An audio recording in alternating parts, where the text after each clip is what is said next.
for Indigenous, no, I'm not. I'm the director of the Indigenous Futures Cluster. Jason Lewis is the director of the Initiative for Indigenous Futures, and I'm very happy to welcome you here tonight. This is an event that's put on in partnership with the Department of Art History as well. I would like to begin by acknowledging that Concordia University is located on unceded Indigenous lands. The Gayaga Nation is recognized as the custodians of the lands and waters on which we gather today.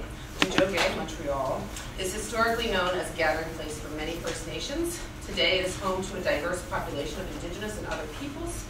We respect the continued connections with the past, present, and future in our ongoing relationships with Indigenous and other peoples within the Montreal community. And that is Concordia's recently adopted new land acknowledgement. If you want to learn more about it, we have a great website where local members of the Indigenous Corrections Leadership Group, spearheaded by one of our 2020 PhD students, created this. And then you can also look at it, and it will give you there's a drop-down menu where you can get a breakdown of what the significance of these sentences and what each part of that means. It's my distinct pleasure tonight to introduce Ryan McMahon, our guest of honor. Ryan is an Anishinaabe comedian, writer, media maker, and community activator from the Kawicing First Nation in the Coot Territory. Recognized as Indian country's most decorated stand-up comedian, Ryan has recorded 5 national comedy specials since 2010, appeared at the prestigious Just for Laughs Festival a number of times, right here, and later this year is showcasing for HBO as a reverent, forward-looking, and challenging brand of comedy spreads around the world. Ryan has written for the Globe and Mail, Vice, New York Times, and CBC. Ryan has just completed his first book, The Great Indian Paradox, published under Arsenal Pulp Press and Robin's Ed Books, and is currently shopping his second book, 2167, Future Reason for a Country, a seriously funny investigation into the next 150 years of Canada. It's McMahon's media work that has cemented his place in the current political, social discourse on reconciliation in Canada and the collision between Indian country and the mainstream. He's the CEO of the McCoon's Media Group and is currently building the world's only independent Indigenous media platform committed to digital publishing and the internet. Please join me in welcoming Ryan.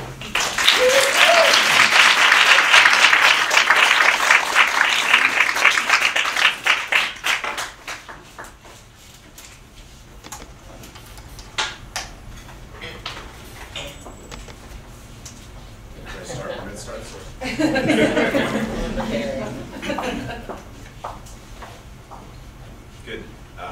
Thank you, everybody, for coming here this evening and taking time out of your schedule to share this time and space with us. I hope to present for around 40 minutes and then have a conversation about some of the presentation and maybe take questions and comments. So we should be out of here by 7:30 or so.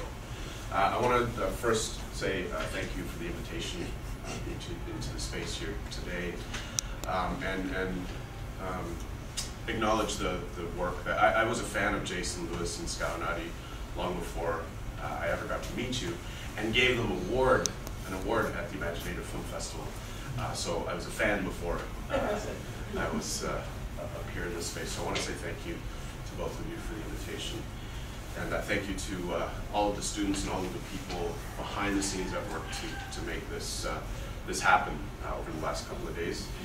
I'm always inspired to come back to this territory, and this is a territory that has long inspired so many people in so many different ways. And to be here in Montreal and kind of earlier today we were talking about the Gunawage Survival School and a lot of the work that has happened on the other side of the river in response to this place existing. And so it's always inspiring to be here and to kind of think about how that we can take that story and inspire ourselves with all of that work that happens here in Montreal. We're going to talk about reconciliation, because that's the time we're in. That's what we're talking about everywhere, all over. Because Justin Trudeau said it's time to reconcile, to just move forward, and just do it. Let's just grab random Indigenous elders by the shoulders and stare deeply, deeply into their eyes. Let's give Carolyn Bennett another native scarf. Let's give her another scarf and have Perry Bellegarde talk about closing the gap. We got to close the gap. So we're closing gaps and giving scarves and staring at elders, and we're moving to this new town called, Reconciliationville. Population you and me, with the mayor being Justin Trudeau. And let's never forget that little asshole was probably in the room during the crafting of the white paper. So let's be on guard. We're in a time that I don't think I don't think most of us ever imagined being in. A time where we're actually looking at fundamentally shifting the indigenous reality in this country, and we're looking at it from sort of all points of view. Art is doing it, music is doing it. Our politicians now are starting to think more deeply about what it means when we talk about nationhood and other things. So it's this sort of re-emerging of this space that we find ourselves in today. That for me, as a 41-year-old that grew up in a time where our chiefs back home in Treaty 3 talked about blowing up the Trans-Canada Highway and cutting off the railway system in Canada to bring Canada to its knees economically. If anyone from CSIS is here, it's nice to see you again. To bring this country to a standstill economically so that the Indian question is actually dealt with. Those are the politics I grew up hearing in the early and mid-90s when I was a young person engaged in being in youth councils and youth planning in my community. And then that conversation starts to shift a little bit, and we start talking about needing to work with Canada as partners and kind of being stuck in this relationship, and then it sort of evolves. Oka is behind us, dances with wolves, is right beside us, and so we start to see this future start to emerge, and for my people in my territory in Treaty 3. At Couchiching First Nation, it was certainly in the late 90s where we started to work more closely with the Grand Council of Treaty 3 to look at what it means to call ourselves Anishinaabe in Treaty 3 and how we sort of assert ourselves in our territory. And I remember those times. I remember being terrified at youth council meetings, listening to these chiefs talk about blowing up the Trans-Canada Highway, digging up the Trans-Canada Highway, thinking like, I guess this is what we're doing. This is like what we have to do, and be leaving these meetings feeling so afraid, of that option being on the table. And now here we are. There's checks floating around. The times have changed, and we're indigenizing everything, and which is not what we're going to talk about tonight. But I'm going to digress a little bit just to say stop indigenizing everything, and just give us our land back, and then we'll build our own universities on our own land, and then we all live happily ever after. But what I want to talk about tonight is the fifth season of my podcast, Red Man Laughing, which because of the work of the TRC and because I come from my family members, I come from a long line of residential school survivors. I spent a lot of time in my practice through comedy and writing, rejecting the system and being angry and not having a place really to put that anger and not really knowing how to work through it. And so I decided in 2015 that if I was going to be angry all the time and if I was going to sort of reject the Canadian state, that I needed to do something healthier with all of what was going on in my head, and decided to turn the microphone on myself a little bit and work through season 5 of my podcast, which was dedicated to, we're going to talk a little bit about these. We're going to talk a little bit about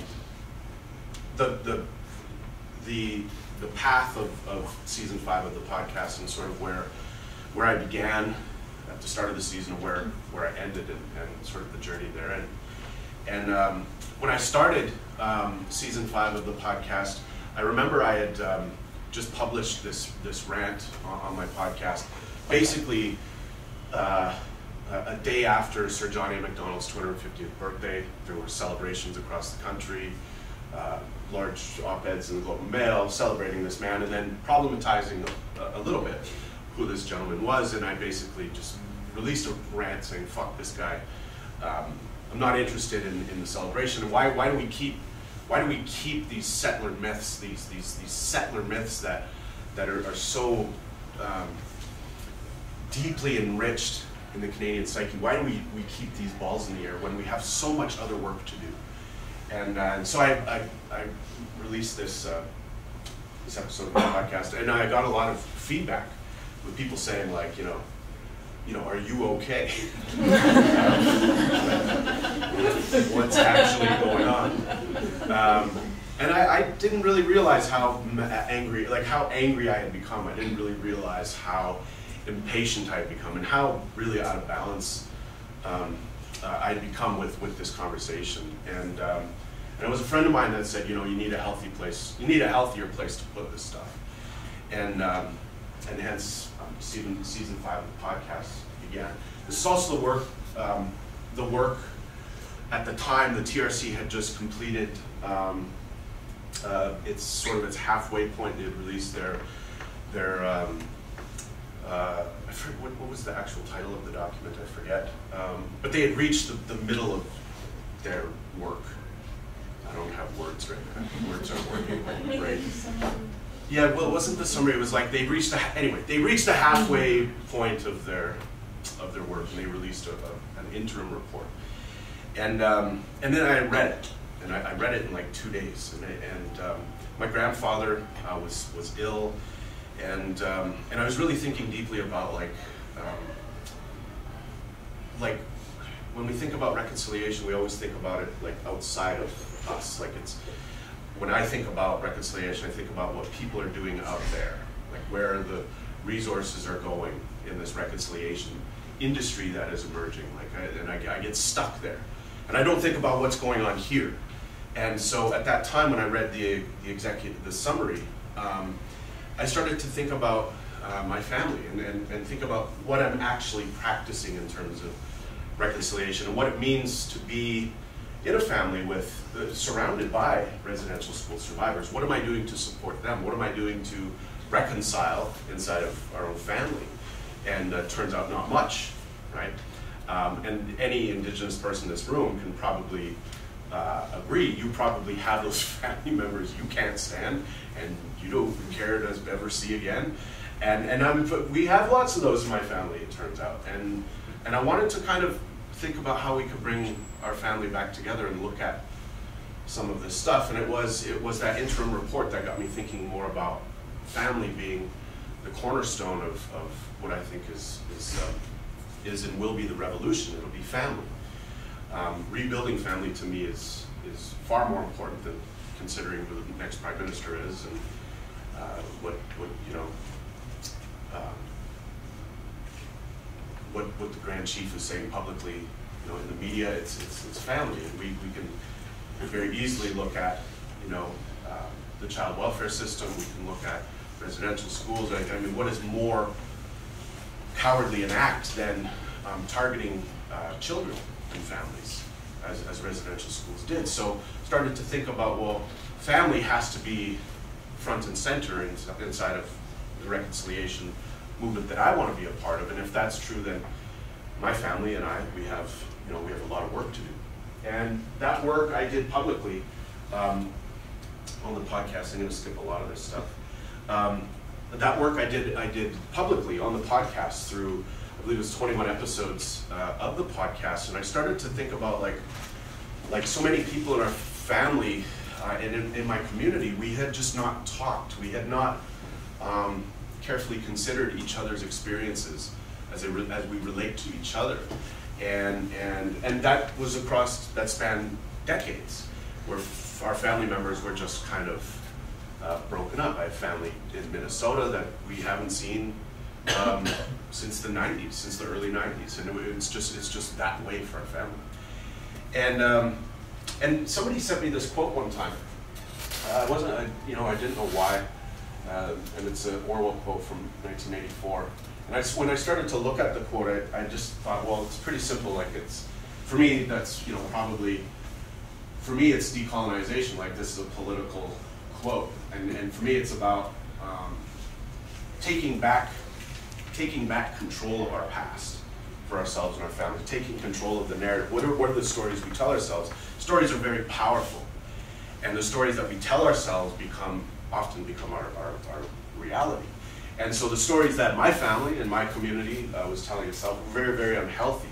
And I started to look at that, well, if we allow them or they or the white man or the government, however we frame it, if we allow them to control our present, like control what we are thinking now, they will not only control the past, but the future as well. But I wanted to sort of work with that, and I rewrote it. They, because it's not all about us, gentlemen, they who control the past control the future, they who control the present control the past, and then finally they who control the future understands their past and our present. And I added this last line kind of on a personal reflection of like, that's what we need to do.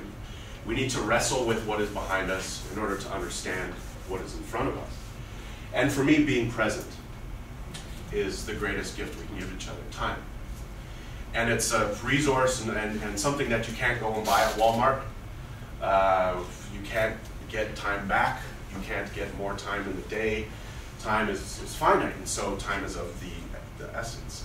And what more great a gift to give each other than time. And so I really wanted to, through the season of the podcast, really think about like how and what kind of time we give each other, and what does that space that we build for each other, really look like. And we started to wrestle with some of these questions through some of the episodes. I'm going to jump through some of these slides a little bit, and I'll go back to some of them in a second. But we started to wrestle with the question of time and space as it relates to reconciliation through many of these episodes. And if anyone's listened to the podcast, you'll know what I'm referring to here. The Oneman Collective, Christy Belcourt and Isaac Murdoch, just set out on their own to create a safe space to make art and to center Indigenous languages and to give young people the time and the space to do so. And today, through just an intense effort of fundraising for themselves and selling art and hosting events, they went and bought a piece of land outside of Sudbury, and they have a camp. They have a language immersion camp, and that was to me like a profound act of love and courage, where they just said, well, we need to raise $75,000 for this parcel of land, and we don't know how to do it, but we can make things and we can sell things, so let's try that. And they did, and probably many of you supported that, either through purchasing t-shirts or prints. And they just went and did it, and then from the ground up built this beautiful camp. And the 4 Hours youth movement is a multicultural youth movement through Canada that builds space for youth to come in and learn from each other. Another beautiful, profound act of love where all of these youth can sit together and make mistakes, have awkward conversations. There's no wrong answer, there's no dumb question, just really building this beautiful beautiful space. And through the early episodes of the podcast in this season, a couple of things started to emerge, a couple of main messages. Love. Love is at the core of everything. I went into this thinking about the politics, nationhood, getting land returned to Indigenous peoples. Like, I went into this just squarely thinking of the politics. And through the first few episodes, Christy Belcourt talked about giving gifts. We just have to keep giving. We have to keep giving. The more we give, the more we'll get back. The more we give, the more. And I was like, that's insane. We've given too much. All we do is give. that's all we've ever done, to a fault, some would say. We've just given. And she said, yeah, and that's what we have to continue to do. And if you listen to that episode, episode 1 of season 5, I say that. This is preposterous. I'm not down with that. We have to stop giving and start taking our lives back. We have to, so I reject the premise outright. But through many episodes, this theme kept coming up. We have to continue to give, which was really interesting. We'll touch on that in a little bit. Then something kind of funny happens where we start to look at Lee Miracle and Dr. Marie Wilson fight on the panel in this episode. And like are fundamental, not opposed, but are old friends, but have very different ideas. Lee is, I think, a little more radical in her thinking. Dr. Marie Wilson, certainly as one of the chairs of the TRC, sort of is more open to navigating the system and kind of working from within it. And in that disagreement that they have in the episode, it was really awkward, because then I was like, well, are you going to sign the waivers so we can publish it? Because it's a public, just fundamental disagreement that they have. And I thought that they would want to protect themselves. They both have fairly high profiles, and I thought that there was no way they would allow me to publish it. But then they said, of course, like, this is what it's actually about. We can't be afraid of disagreeing. We can't all just get along and close our eyes and hope this reconciliation shit works out, because we're not going to get a do-over. Those are Lee Miracle's words. We're not going to get a do-over. We're not going to go down this path of reconciliation, whatever it is or isn't, and 5 or 10 years from now go, well, let's go, we have to go back. Sorry guys, come on, no, I'm serious, everyone, let's go. We're not going to get a do-over. And I thought that was really interesting. And so, showing the warts and all inside of that episode was really fascinating. I was willing to protect them and not release that episode and not release the conversation, but they were really adamant that this is what the work is actually about. If there's one thing I can ask you to do when you leave here, if there is one thing, I invite you to listen to Elder Dave Crushane and his talk on nationhood. It is so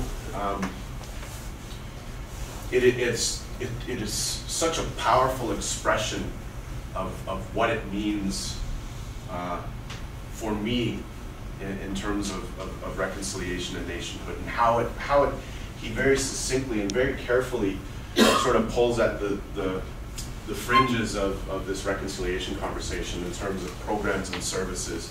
Sort of that's what we're seeing, is like there's this massive influx of programs and services, and all these checks are being written, and the industry's emerging, and there's consultants and reconciliation experts, and the voices that are being centered in this industry it's very interesting to look at which voices are being privileged here inside of that space. And Elder Crushane very carefully pulls at those threads and completely dismantles this concept of reconciliation, so as to say it's not this public-facing thing, and in fact, who gives a shit what white people think? Now, I see some white people sat up. Whoa, just wait here.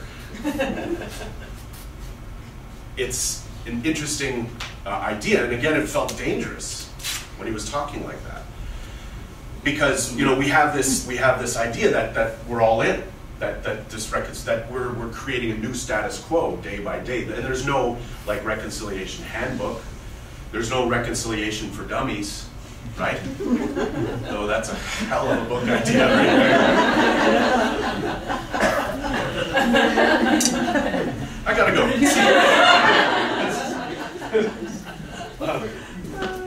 So so we're supposed to tread very lightly, and I think if you're involved in this discussion at all in any context, you've sat in meetings and your butthole's clenched tight, and you're like, oh, I don't know if this is wrong, or write, I'm going to say the wrong thing, I can't pronounce this, I don't know.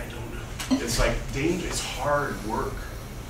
And what Elder Crushane is saying is like, it's way, that's hard, yes, but it's a distraction.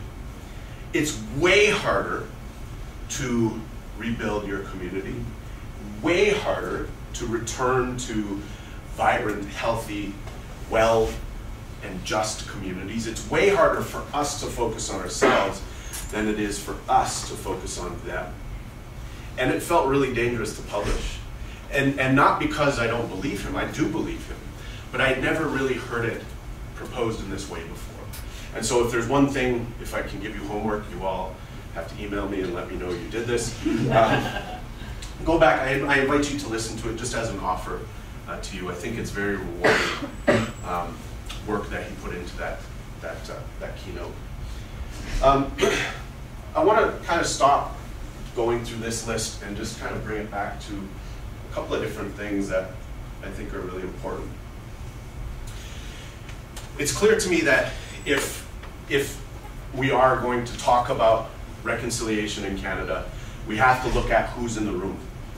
And you can go to essentially any reconciliation space across Canada, any given day of the week, and you will always find absent two things. Residential school survivors themselves, always absent. And you will find that Indigenous women and Two-Spirit people, generally absent as well. And we have to look at why that is. And I'm saying that as a straight, able-bodied, university-educated, privileged person. I realize that it's kind of fucked up that I'm like, we need to center Indigenous women. Man up here to say, I get it. But we have to look at why that, why that is, and how important it is that if we are going to make space and time for this reconciliation project, that we look at who's in the room. And for me, like, there's no reconciliation if we're not centering these voices, because these are the voices that have been most negatively impacted by the project.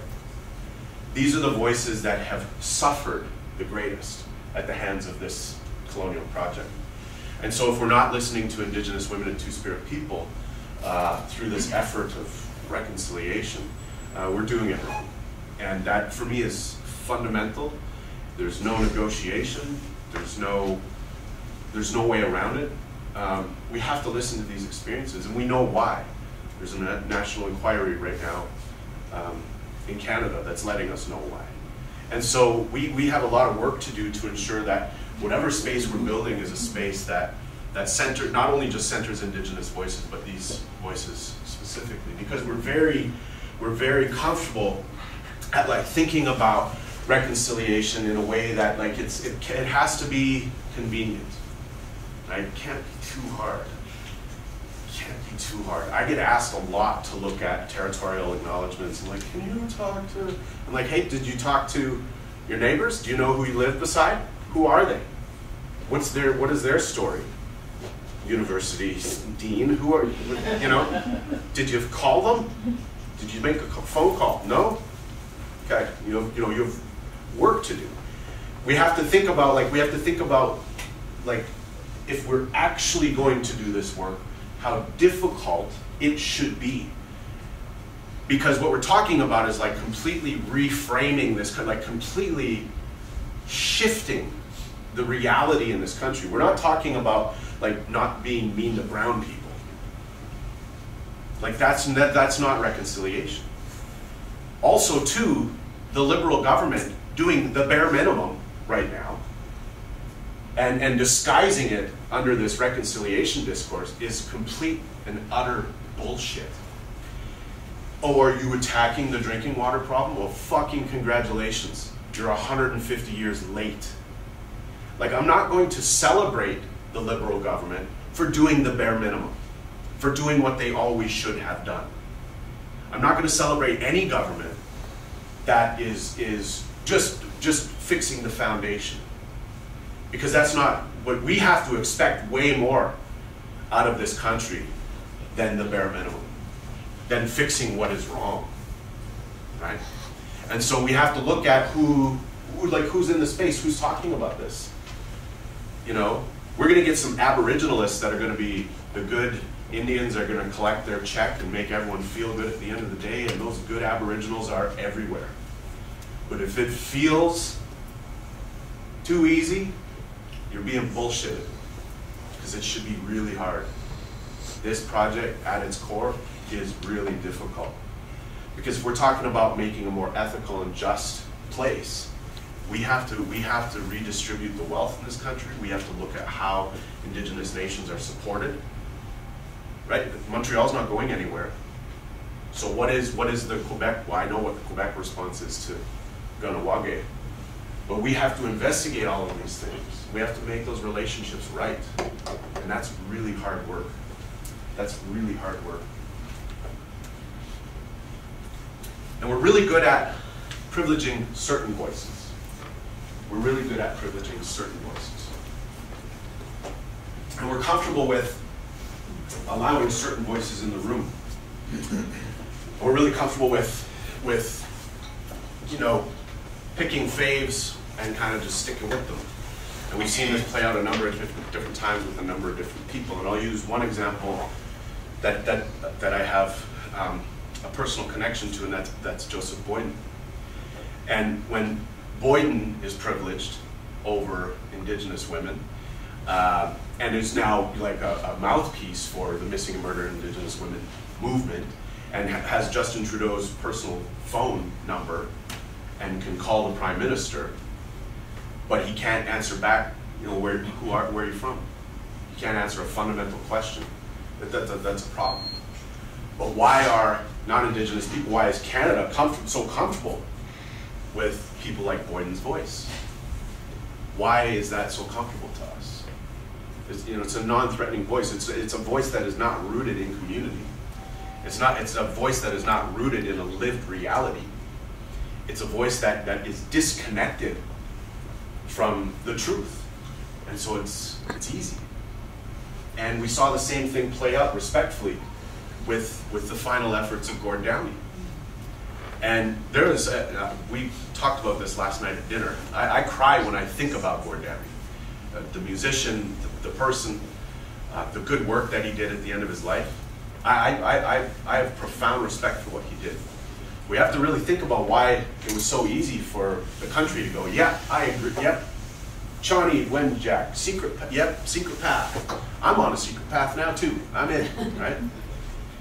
Best-selling book. I mean, we just consume it, and it's pretty easy.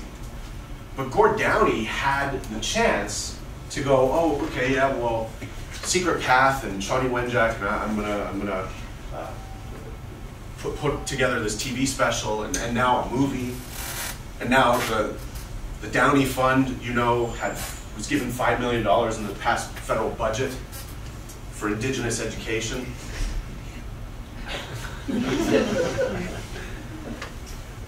But at the start of this, Gord Downie had the chance to go like, oh, shit, let me hit Google, and then just Google it. If you Google Shawnee Wenjack's name, there's a whole bunch of stuff that will come up.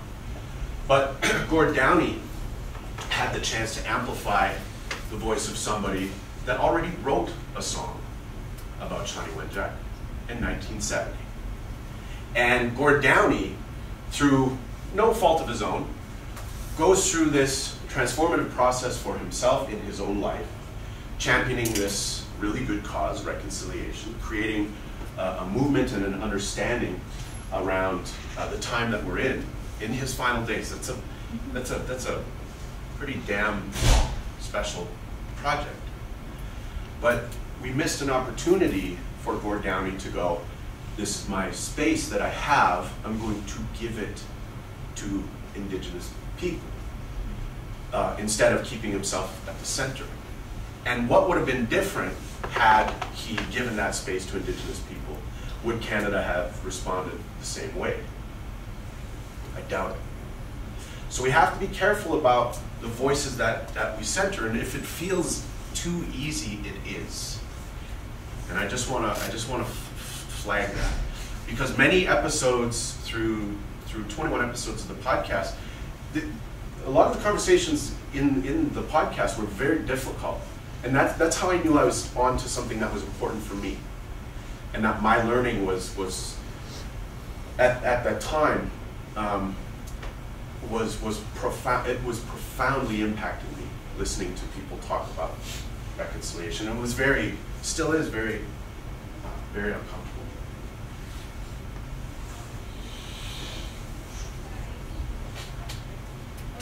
There's this sense of, in reconciliation, there's this sense of like movement, that we're moving forward, that through this project we're going into this brand new, this time, this new era, and that it's happening, in real time, every single day with the decisions that we make, and as I was saying, there's no blueprint to this work. And so if we are thinking about, well, we're moving this country forward, or we have a chance to do better, we have to think about why. We have to think about, well, why are we doing this? We're doing it because it sounds good, right? It's like it's the right thing to do. We should do this. We should do better in this country. But we have to ask why. And I liken reconciliation to like a bag of puppies. And if you've been to the res or grew up on the res, you know what I'm talking about, the bag of puppies. Sometimes it's a bag of kittens, sometimes it's a bag of puppies. You find them in the ditch. You're like, oh fuck, who threw a bag of puppies in the ditch? And it's just because like your dog has puppies and you're like, nope, fuck this, that's too much work. And you just send that and someone else has to pick up the puppies. And I think about reconciliation as the bag of puppies that showed up on our doorstep. And we can't just throw it out. Well, fuck this, that's too hard. You're making the decision to pick up the bag of puppies and feed the puppies and love the puppies and nurture the puppies. And why are we doing this right now? Like, why are we doing this in this country? Well, because the statistics and the data and everything that we know to be true in this country is alarming. So that's one reason. But that's to me is not personal enough. And so for me, I start to ask that through Rebuilding Community episode, the Sugar Bush family, and a couple of other episodes. What does it mean to engage in this work? And I started to think about children, kids. Because at the core of the problem was the residential school system, Indigenous children. Can you think of a more cowardly act on the planet than specifically targeting kids? Is there a more cowardly act? And I heard Justice St. Clair talk one time saying, imagine going into an Indigenous community when all of the kids are gone to schools and there's no laughter, there's no kids playing. You might have heard him say this. He said that to me, and I'll never be able to shake that, the image or the thought. So is there anything more cowardly? And to me, in my view, there's not. There's just nothing more cowardly than specifically targeting children. And so children should be at the center of what we're doing.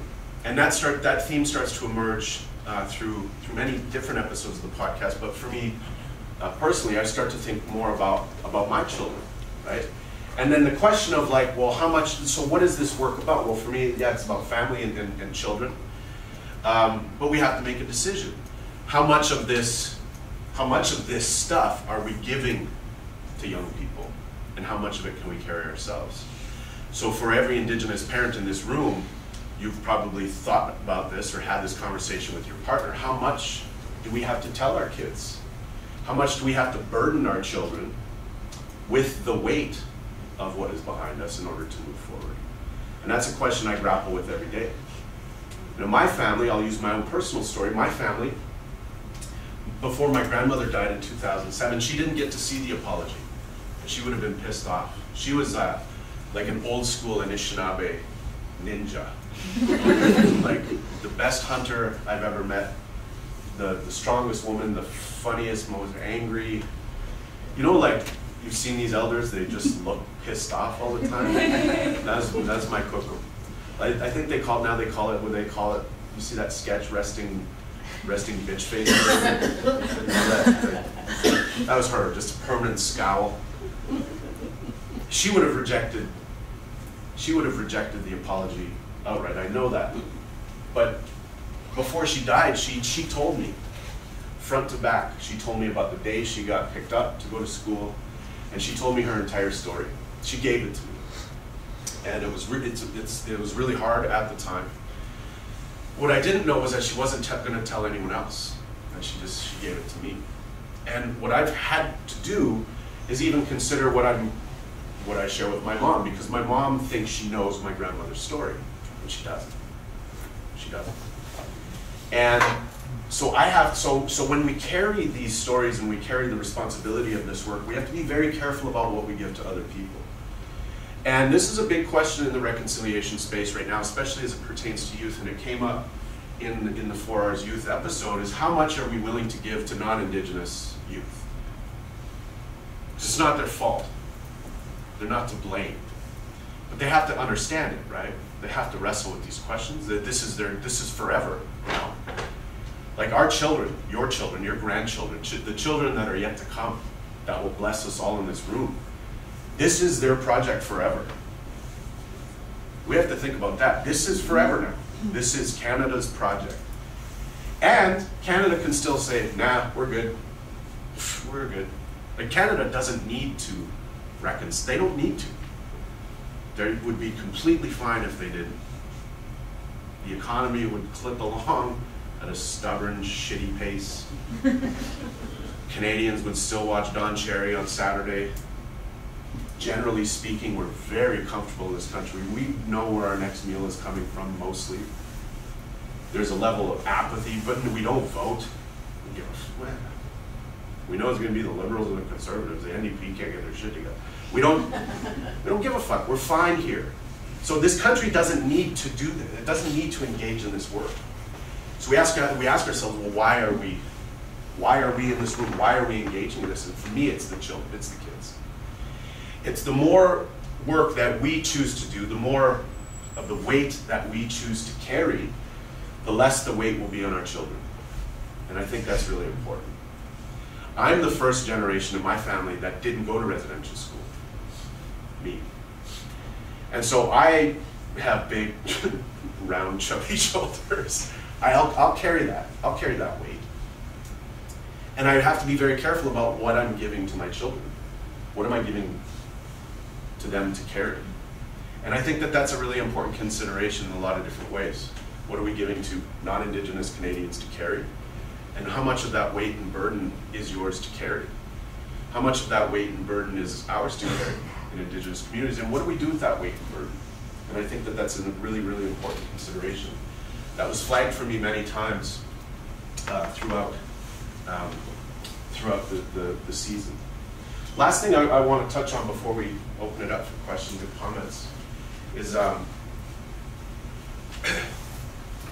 when we joke about, like, I always joke about land over everything. Land, just give us our land back. Land. And I think it is politically, fundamentally, there's no question, land has to be at the center. Land and territory, water, where we live, we have to center that. And there's no doubt, and we don't have enough time to really get into that. But I actually saw this, why it was important. I saw it play out here in this episode in Nipissing First Nation. And we brought together youth and elders to talk about Lake Nipissing. Lake Nipissing was considered a dead lake just a couple of years ago.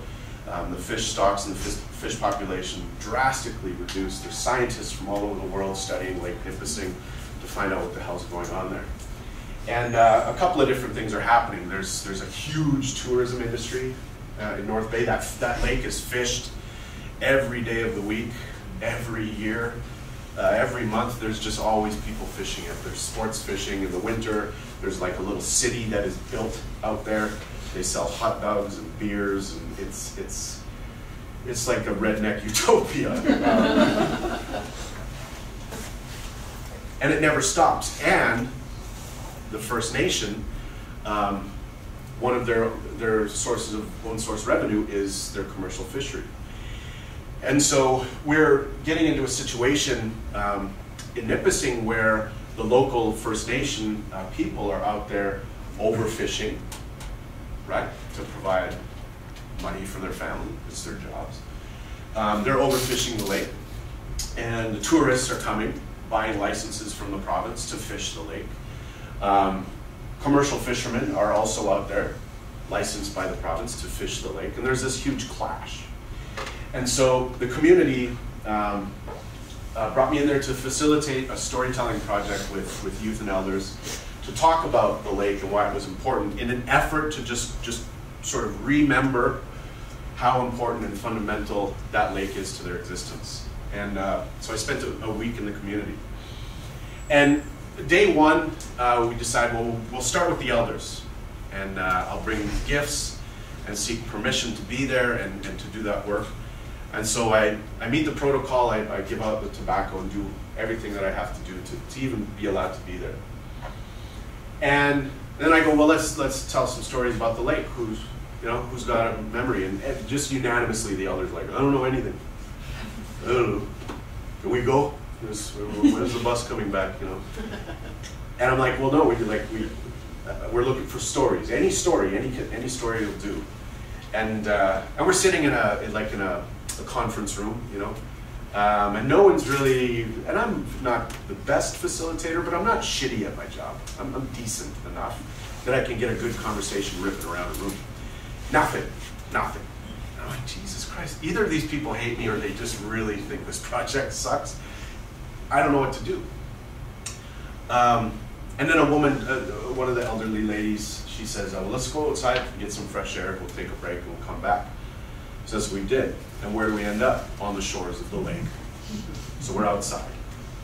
And it's there where one old guy goes, you see that island out there? I said, yeah. He says, yeah, they call it Thunderbird Island. I'm like, fuck, this is a story. What are you doing? You know all these stories. He's like, yeah, but you know. The light bulb goes on. We have to be on the land. We have to be on the, what the hell are we doing in a conference room? We have to be on the land telling stories. And it transforms everything. We stay outside, we bring the snacks and the fruits and everything out for the elders. We stay outside and we spend the day outside. And stories galore.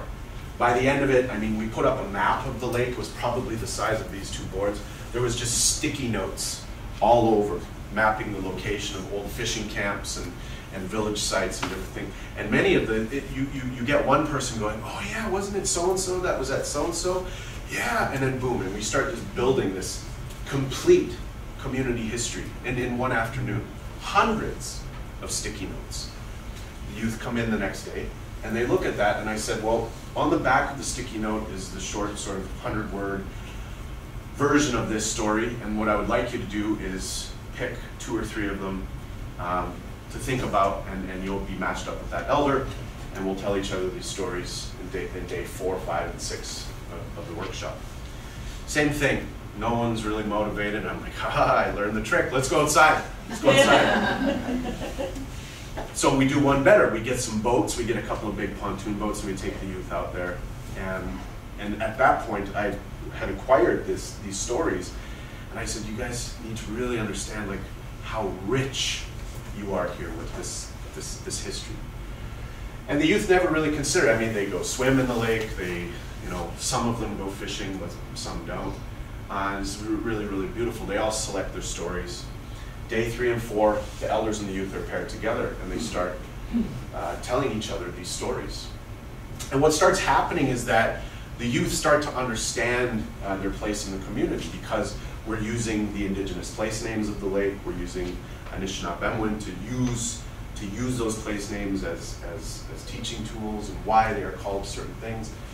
And the youth I've never experienced it where I could feel the pride of the young people just emanating out of them, where they learned something. It wasn't like, oh, this is great, I have to be here because my parents made me come here. Like, they were excited and happy to be there. And the word remember is a word that I love so much. And an old man, I wish I knew his name, I wish I could tell you who it was. He came up to me after a talk one time, and he said, I want you to think about the word remember. I said, yeah. And he said, just tell me what that word means. And I said, well, it's, it's to recall. And I'm like, trying to come up with the definition for him. I'm like, well, it's to remember, through memory, remembering memories, telling, sharing the memory by remembering. And he's like, nope. But also, he did this. He was like, separate the word remember. When you are telling stories to each other, you are bringing your people back to the circle. You are remembering your community. And I was like, fuck. I felt high and I wasn't. And he just turned and walked away. He's like, see you later. Come back. I want to buy you dinner. We have to talk about this word. We have to talk about this word. And to remember is for me, for my money, for the reconciliation work that I want to do, I want to remember. I want to continue to center these stories so as to put these circles back together and think about how we remember our communities and consider the stories we tell ourselves. Because the stories we tell ourselves, we often speak in this deficient language. We lost our language, we lost our culture, we lost our ways, we lost. And that deficient language is not just self-defeating, it becomes the truth. And so we don't have to talk about how important representations in media are or have the mascot debate or anything like that, but representations and the stories therein are massively important. And so we have to remember, we have to center our voices and our stories in this project if we are going to rebuild our communities, to bring them back to whole again. And storytelling to me is such a beautiful, beautiful offer. It's a doorway that allows people to walk through, and on the other side of the doorway they discover this world, this experience. And they hear voices and stories that they may not have had access to before. And it's up to them to stay in that room and to find the other stories in the room, or to walk out, close the door behind them, and never go back in. But for me, Indigenous storytelling, film, media, podcasting, music, art, these doorways that are being built right now are some of the most generous, beautiful doorways imaginable. And so I invite Canadians to just continue to walk through these doorways, continue listening to Indigenous people, stop fucking talking. I'm sorry about your feelings. It's really heavy to learn about this shit. I'm sorry you're crying. But you have to hear these stories. You have to hear these voices. They will make your life better. They will improve this country. They will fundamentally shift. Finding Cleo, Connie Walker's work in her podcast series. It's a story about a family and this girl that goes missing, but it takes apart the 60s scoop in a way that if you listen to that and you still are telling me to get over it, you're a fucking asshole. You have access to perspectives and experiences that just will fundamentally change your life. It will change the way you see this country, and that's what we need. We can't stay safe behind our privilege, behind our own little safety net, our inheritance. And there's a massive inheritance that Canada has benefited from for the last 150 years. And we have to look at that inheritance and start getting uncomfortable. To kind of be cheap about it, we have to unsettle the settler. It's not my word, don't be mad at me. People get mad at that word. Fuck you, I didn't settle nothing. Well, your people called yourselves that. Don't yell at me. It's your word. So centering Indigenous voices, remembering, for me, is the project. That's the project. And by Gord Downey not mentioning the name Willie Dunn, Willie Dunn wrote that song in 1970. He made the first music video in North America through the National Film Board. Willie Dunn is a Mi'kmaq singer-songwriter that should have been celebrated through the secret path, Chani Wenjack Project. You never heard that name once from Gord Downey. Why didn't we center Willie Dunn? Would Canadians have responded the same way if Mi'kmaq people went, you know what, our guy, Willie Dunn, wrote this song, and now you're going to hear his family's perspective, his son's perspective on his father writing this song. We wouldn't have accessed it. We would have rolled our eyes, we would have changed the channel, we would have clicked off, we wouldn't have shared it on Facebook, but we're comfortable.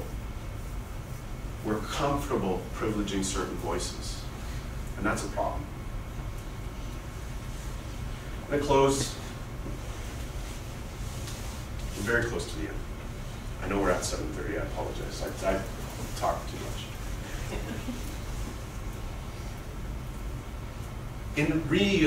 In remembering and using the circle sort of as the metaphor for our lives, our families, our communities, our nations, we understand that in the circle, you know, we all have a place in the circle. We all have responsibility back to the circle. That's what our lives are about. It's about taking your space in the circle and contributing back to community and having that circle take care of you. And when you have holes in the circle and people go missing and die and are murdered and are scooped and are taken, you have these very broken, fractured circles. And to put the circles back together, for me, is what reconciliation is. It's not about Trudeau, it's not about programs or services, it's about us rebuilding, remembering, and rebuilding those circles, putting them back together. And there's a lot of different ways to do it, and there's no one right way or there's no wrong way. But this is these are pictures from Fort Albany in Peetabic, where I was invited with 3 other people to be a part of creating a program for the community, a youth leadership program for the community after a string of suicides. And there had been 5 suicides in 4 months. And it was a very, very, very intense time in the community. And we were asked to come there to develop some sort of leadership program that could be in response to what was happening, but also perhaps grow into some sort of council that focus on health and wellness for young people. But young people aren't necessarily unhealthy or unwell. They're not at risk. We label young people. They're at risk, youth at risk. I was a youth at risk. Youth at risk, well, at risk of what? Fucking colonialism? Like, let's name it. Not at risk of myself, but we're at risk of the system, of the country, of the project. That's what we're at risk of. And so we start to flag these things inside of Peetabic, like what is happening with these young people? And this is the first morning, and we start putting these sticky notes up, and we're just listing bullying, violence, fighting, you know, all of the symptoms of colonialism, colonization, the ongoing effects. And pretty soon, after the first day, this entire wall, the whole wall is covered with you know, all of the problems. And it's a really intense day. And this is Edward Matadawabin, who came in to close the circle, and he's a residential school survivor himself. And he asked all the youth to please come back the next day. He said, please come back tomorrow. We need every single one of you. And he did it in a way that was really illuminating for me, making eye contact with every single young person, saying, I need you back here. We need you back here tomorrow. You are important to this circle. And we started working, everything we did, we started working in this circle. And by the end of day 2, the walls were filled with solutions and ideas and responses to all of the problems, right? And so we work our way into kind of thinking about, well, how can we fix what's happening? What is it that we need? And at the end of day 2, we have a big team meeting, and the chief and council come in the meeting, and they announce that they've managed to raise $380,000. De Beers, Diamond Mine, and a few other corporations have kicked in close to $400,000 to fund whatever this thing is that we create with the community, with the youth. But that we're not to tell, he said, don't tell the young people that there's a budget. Don't do it. Just do the work, and in the final report, price this thing out and let us know what we have to do. So we're working from that premise that there is a budget, that we can probably do something for these young people in this way. But through the process, something really interesting happens. And we're not telling them about the budget, but we are having a conversation about, well, what do you want to happen in your community? And how I choose to run programming and how I create the leadership model is it's fundamentally centering the land, and I use the seasons, and you program around the seasons, and that's the way I like to try to run it. But me being a dummy, I'm like, so we're going to use the 4 seasons, okay? The 4 seasons, they're looking at me all funny, because they have 6 seasons up there, and I didn't know. The freeze up and the melt are like fundamental to life in the north, right? It's like the core of the existence is the freeze up and the melt. So I learned something, so now we're talking about the 6 seasons. Okay, so we got a program around the 6 seasons. How are we gonna do that? And if you can read some of these things, these aren't trips to Toronto or to the West Edmonton Mall or a Raptors game or anything like that. This says Goose Camp. They just want to go to Goose Camp because all their uncles go to Goose Camp. And they want teepee teachings, and they want to snare rabbits. They want food teachings. This all came from them. This all came from them. And so we started to look at, well, what is the, how do we put this together with the budget and everything? And we worked through our 10 days in the community. And we start to look at, well, we put together this map for the community and we price it out. And it's less than, we price out the materials, like good materials, at around $45,000. And we submit it. We go, well, here's your final report. Thanks. And we go home. A couple days later, we get a call from Chief and Council. They're livid. They're like, but you didn't spend the money. You didn't do the work. We paid you to submit this shit. You didn't spend the money. I was like, they don't want money. They don't want money. They want your time. Read the report. That's all these young people wanted. They want time. They want to be with the elders in the bush. They want to go to Goose Camp. It doesn't fucking cost you anything. You're already going. Take a kid with you. They didn't want PlayStations and new TVs and iPads. They wanted time. And that's a resource that money doesn't buy.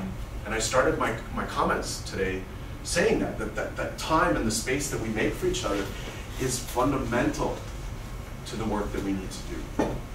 We have to make the time to do this work. And we have to make the space to do this work. And all these young people wanted, almost unanimously, was time from the adults in their lives. And that, for me, really frames the whole conversation around family. Family is the revolution. Family is what reconciliation is about. It's not it's not about them or us. It's about rebuilding Indigenous families, being free, to work on the Indigenous liberation project in this country. Anything short of full Indigenous liberation inside of Canada is not good enough. Our families should be free to work on that project. We shouldn't have to worry about our daughters, our aunties. We shouldn't have, but we do. We said it today. My wife friend, he woke up and he's like, yeah, I'm not sure, we're going golfing, oh fuck, that's great. We wake up every morning and check Facebook to see who died. Did someone die last night? Is someone missing? Did they find so-and-so? That's our reality. And until we're free of that reality in this country, until everyone is safe, no one is safe. And how do we move forward? How do we reconcile with that? How do we embrace each other and round dance in the streets? There's huge. There's a lot at stake for Canada. The world's watching what's going on here. And that's why in the media, front-facing, like we're all smiling, and that's what's so hurtful about the AFN and Perry Bellegarde just co-signing all of this bullshit without talking to the people in the communities, is that because the political implications of this project are massive. There's a lot riding on this for Canada. And so front-facing, we're smiling. Carolyn Bennett's got her fucking scarf on. Everything's good. That's why we need to continue to disrupt. We need to continue to demand more from this project, because the bare minimum and programs and services will not help. We've seen programs and services across communities be cut just like that with new governments. They go, nope, not that, not that, not that. It happened inside the National Friendship Center movement. Core funding is cut from it. I mean, we could make a long list of the reason why programs and services are not the answer. And so for me, quite clearly, family is the movement.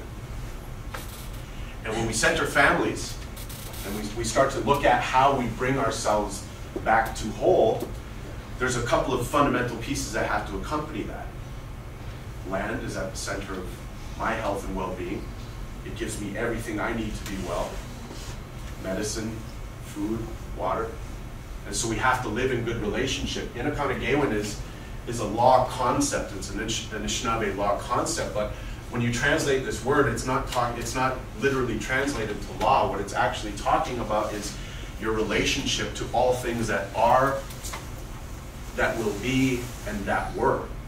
And so it's actually talking about your reciprocal relationship to the world around you. So when you live in good spirit, when you're able to live in good spirit in connection to Aki, land, you're centering and you're focused on that reciprocal relationship back to all that keeps you well. We have to be free to do that. We have to be free to do that in this country. And so, for me, this is why land is fundamental to the family project. We have to be able to bring our children out, to teach them the language, to show them the medicines, to talk about where we come from in a free and unencumbered way, without private property signs, without being shot on farms, without being worried about being yelled at by our neighbors. We have to be free in our territory. And I say that kind of thinking about not just sort of the current context, but like what we do in the future. Like what we do in the future in Canada is so important in terms of land, and we're starting to see land being returned to Indigenous people. We're starting to see those that are well off enough with their inheritance to give their summer homes up. I always say that, they're like, oh, reconciliation, and people go, yeah, woohoo, and then I go, give me the keys to your summer house, just for the month of August. But then I'm like, no, whoa, no.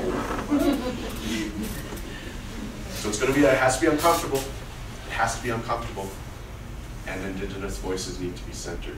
We need to remember, we need to make time, we need to make space. And we have to really consider who's in the room. We have to be very careful about the way we proceed, because we're not going to get a do-over, right? We're not going to get a do-over. So thank you very much for coming tonight. Miigwech, thank you for listening.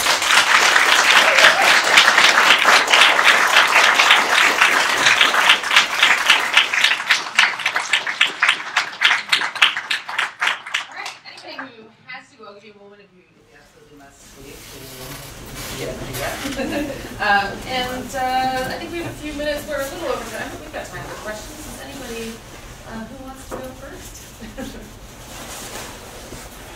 I can go first, but I get to have dinner with Ryan after this. Anybody? Okay, I will go first. Ryan, you started off in the beginning talking about the 2167 project, and I was hoping you would maybe project a little bit. What would you like Canada to look like 150 years from now, or where do you think we're going? I don't know. I wrote something kind of as a joke for Vice about thinking about Canada in the same way we think about the European Union. And, you know, like, it started as a joke, and the premise was like, well, after high school or university, kids in Canada fill up their backpack with condoms and t-shirts and go catch a train across Europe and discover themselves and like straighten out their lives or fuck up their lives, depending on which way it goes. And what they do is that there's the food and the cultures and the languages and the money and the architecture and the selfies now and all of the great things that happen when you get to go out and travel the world. And we have no problem thinking about the EU as a thing with diverse cultures and languages and foods and laws and histories. We have no problem with that. We love it. But we don't think about Canada the same way. That these kids could do the same thing, catch a train from Vancouver and head out to Halifax on the train and experience the same thing.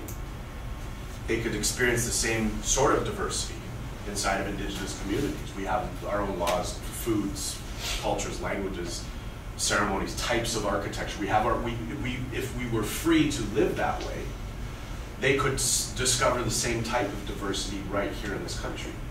But we have a problem thinking about Indigenous nations in this country being separate from this colonial state. And by the way, my answer informs you, I'm far from a political scientist, so I'm talking on my ass a little bit. But that's what I think about, is like what nationhood actually looks like, and how it will and can transform territory in such a profound way, for the better, in a really beautiful way. And so I'm not a fan of borders. I don't think having borders is necessarily the answer, and I'm not quite sure how we get there, but yeah, full Indigenous liberation in our homelands is and nothing short of it. So yeah. Yes. So thanks for your talk. Yeah. It's really great to see how you're laying your emphasis on the building, on the social reproduction of different kinds of subjects, and the building of family and social relations. Settler colonialism is also built on a certain form of capitalism, and it's not really possible to rebuild community when so many other different forces are pushing in. And you were saying you got funding from the Bear Mining, right, to do an education project. It wasn't my community. No, I might have went like, oh, well, save the check. Well, but I mean, I understand. in some cases, maybe the only check coming too, so I don't know. But I was wondering what your views are on thinking about the role of capitalism and any kind of alternative infrastructures and structures that would support this work of building the community or rebuilding the community. Yeah. Well, we know Indigenous peoples long had our own economies and treaties amongst ourselves to trade and to move through each other's territories to do that. And so we know it exists, and we know it's possible. How we exist inside of capitalist state and returning to trade economy or some sort of mixed economy like that is an interesting experiment, but it's also happening. Nimki Ajmakong is an example where Christy Belcourt and Ajmak Murdoch are actually creating that. You don't pay money to go into the camp. You go there and you work and you fish and you provide for yourselves and for others. And so there are a couple of models where we can see currently where this works. And yeah, capitalism. In order for capitalism to work, it needs workers, and we know the structure is violent to women, and we know that it's not sustainable, and so we do have to think outside of it. And this is where land becomes so important to Indigenous futures, is because like we can't when we allow industry into our communities, you can't go back.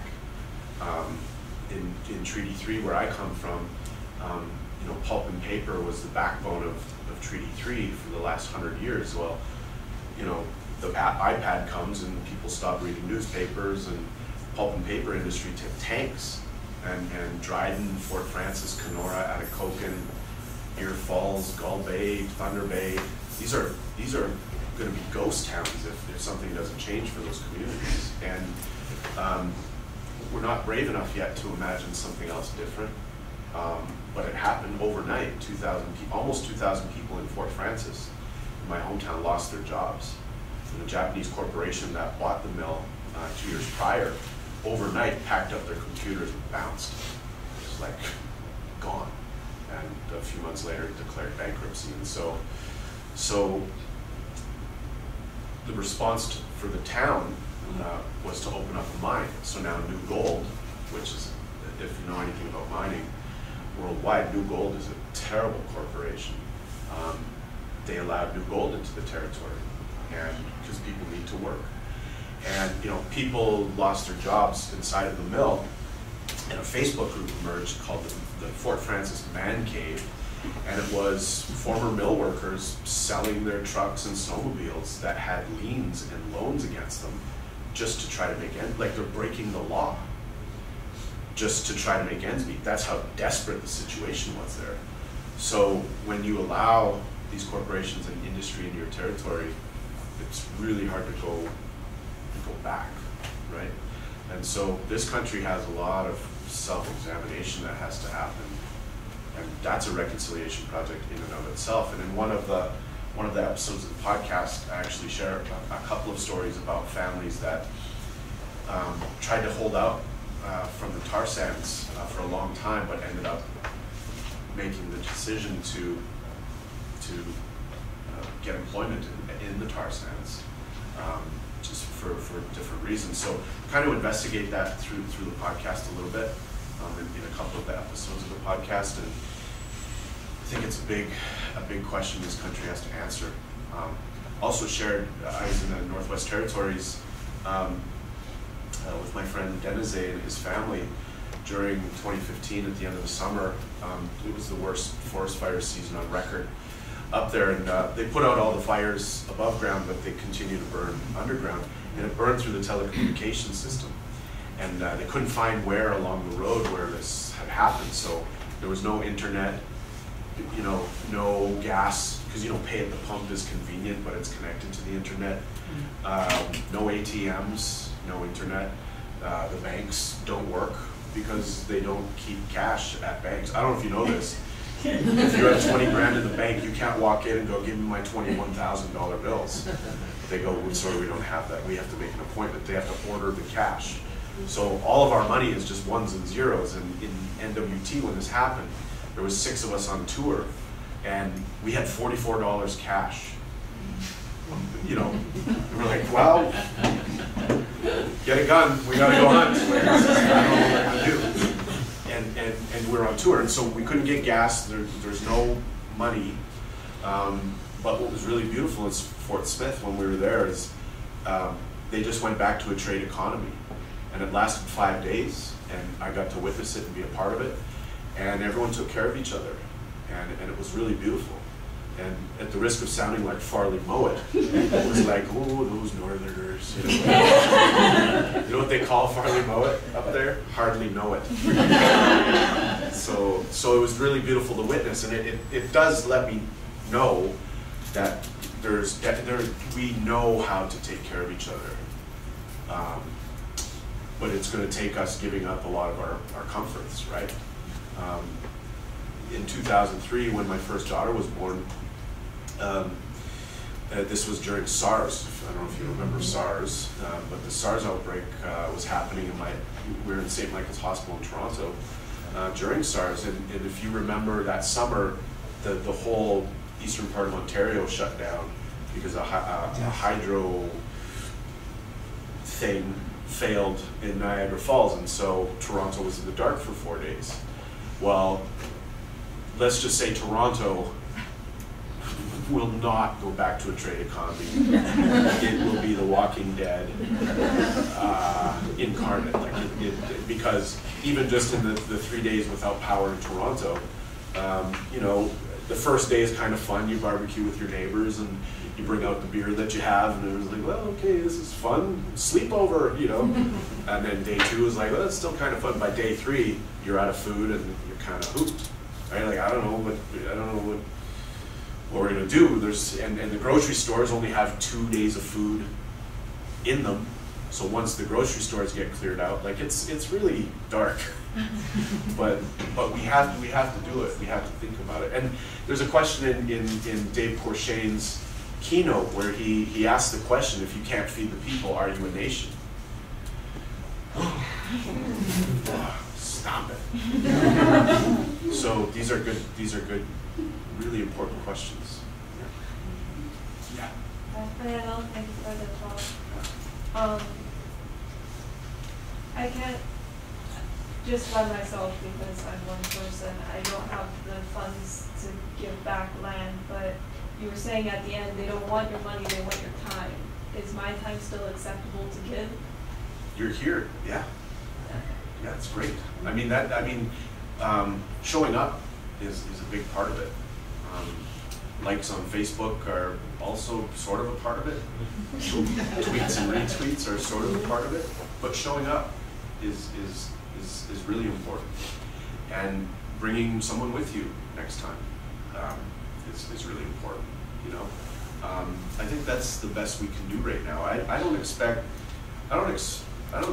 anything out of anybody, and I don't think most Indigenous people don't. We're used to, we're fine. We're going to be okay. But yeah, showing up is really important, and I think giving each other time and space is really fundamental to the conversation. And what you do afterwards becomes sort of your path in your journey. And you know, I get emails all the time that are kind of funny, but it's like, hey, I read Leanne Simpson, and then I watched this YouTube video, and then I called my uncle a fucking racist at Easter dinner.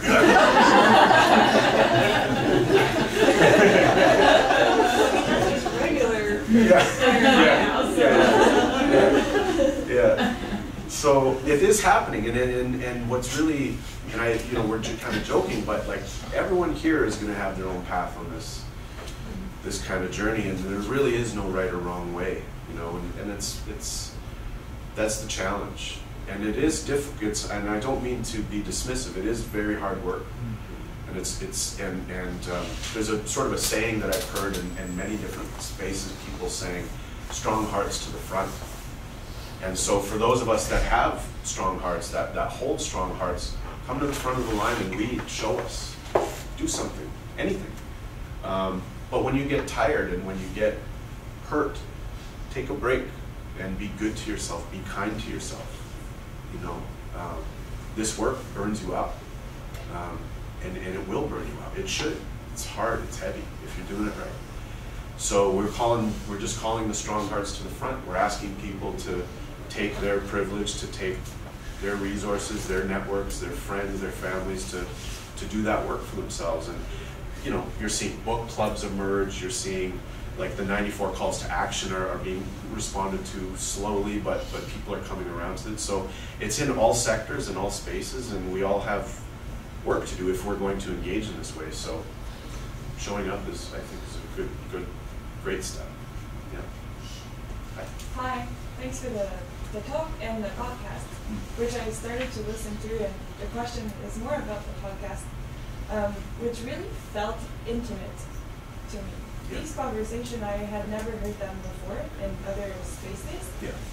And I was wondering, I was a bit surprised that you would say you came into the podcast with this political, very almost theoretical way to see things. Yeah. So, how would you explain this very intimate vibe? And honest, you said honest at one of the podcasts, you were wondering whether to share or not this type of conversation? Yeah, it's the worst named podcast. Red Man Laughing. I rarely laugh on that podcast.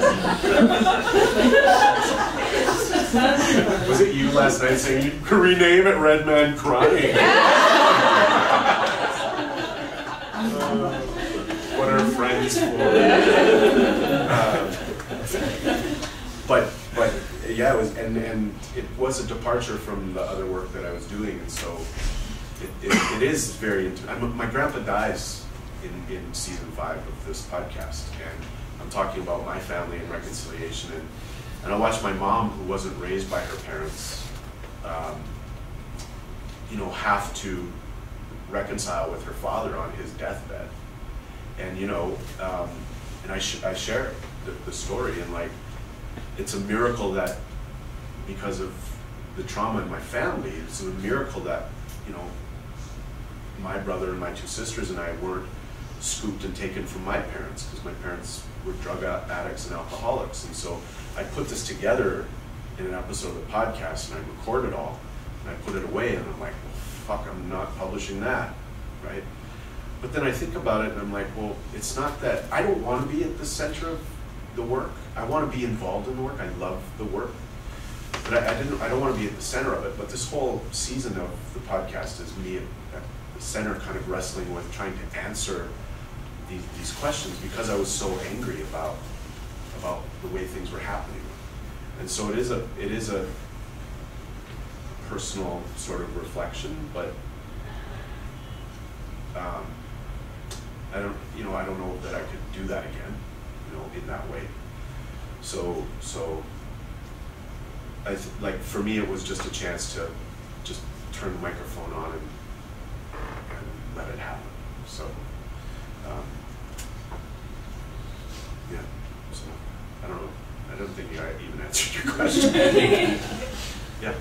Thank you for the talk today. Yeah. I just wanted to add to what you're saying. It was nicely raw and very real, to the point where there are other people that are equally angry, and they get to walk in your shoes, and then they feel their own shoes, and then they can take those steps. So it's, even though it's probably particularly yours, I could imagine a whole bunch of people just going, yeah, man, that's fucking right, or whatever it is that they're a lot of those emails.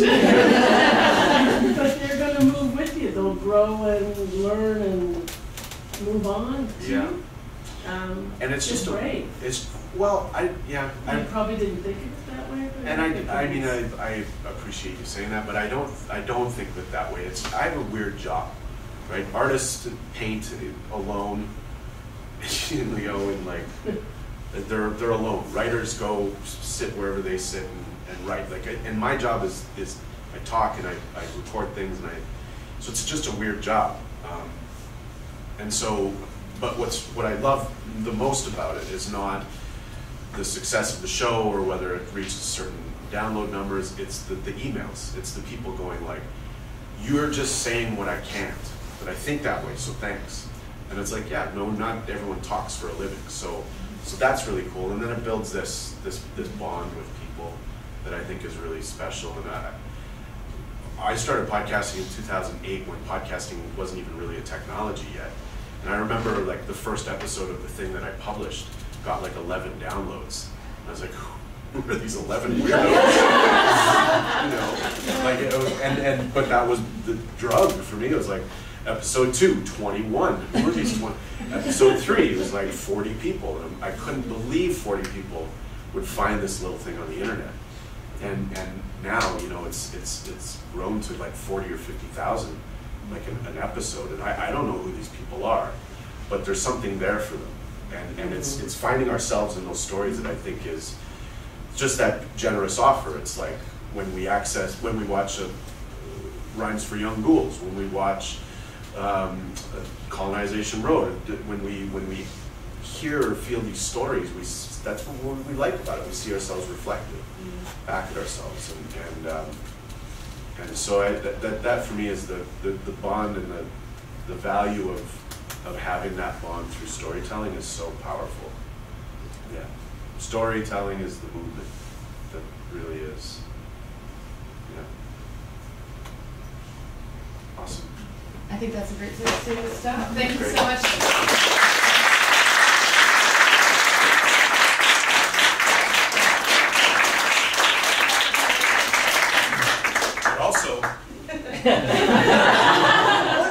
Subscribe to the podcast.